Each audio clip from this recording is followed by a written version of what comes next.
Hey all, Asset Protection Attorney Brian T. Bradley here, and this is just a quick tip for you on a common question that I get about a judge's authority to freeze or seize assets. Pretty good question.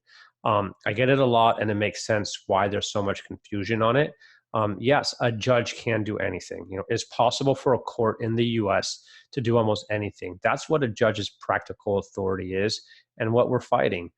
This includes invalidating any trust, and both the foreign asset protection trust or domestic asset protection trust, and yes, even the bridge trust that you hear me talk a lot about.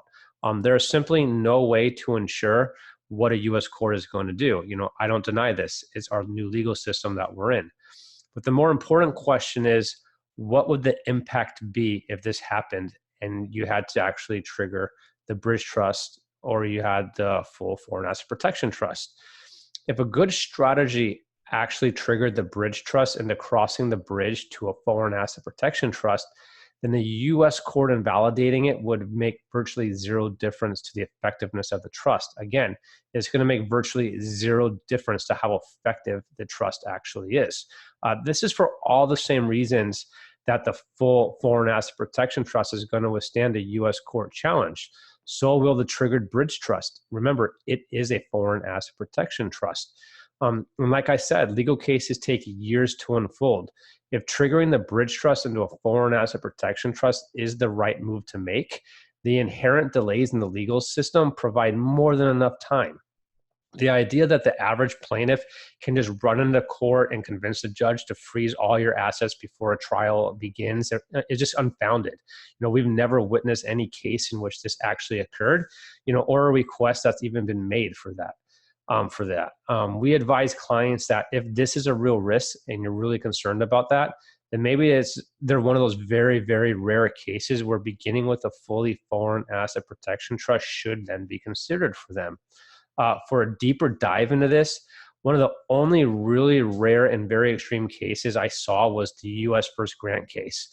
Here, the husband stiffed the IRS for $36 million and then set up a Cook Islands trust and put that money into that trust. And then he died. The IRS went after the wife for $36 million that he stiffed the IRS for. And then they went after her 3 times in the Cook Islands, and they lost each time. And that's the IRS, the government, the man, the super creditor who can print money and has endless resources to throw at you. So not your average bear. They're not your average typical creditor.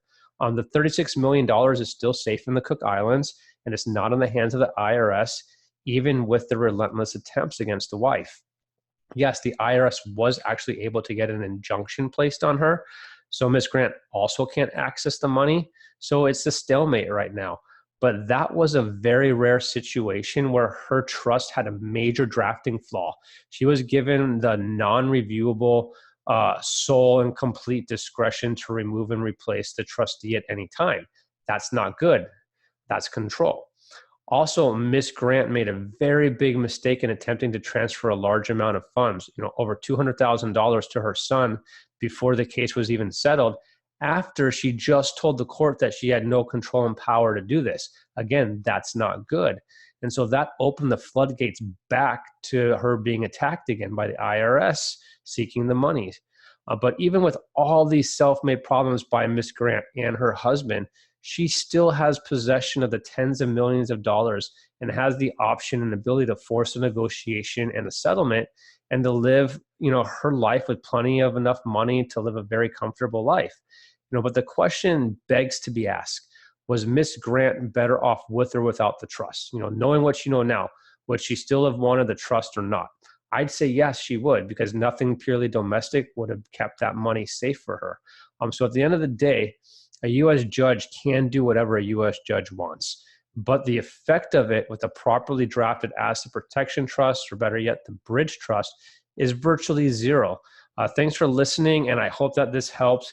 And I hope that you can always jump on my website, www.btblegal.com, for more information, or just feel free to email me, Brian, BRIAN, at btblegal.com. And thanks for listening, and I hope that this quick tip helps you clear up some of your questions that you may have. Have a great day.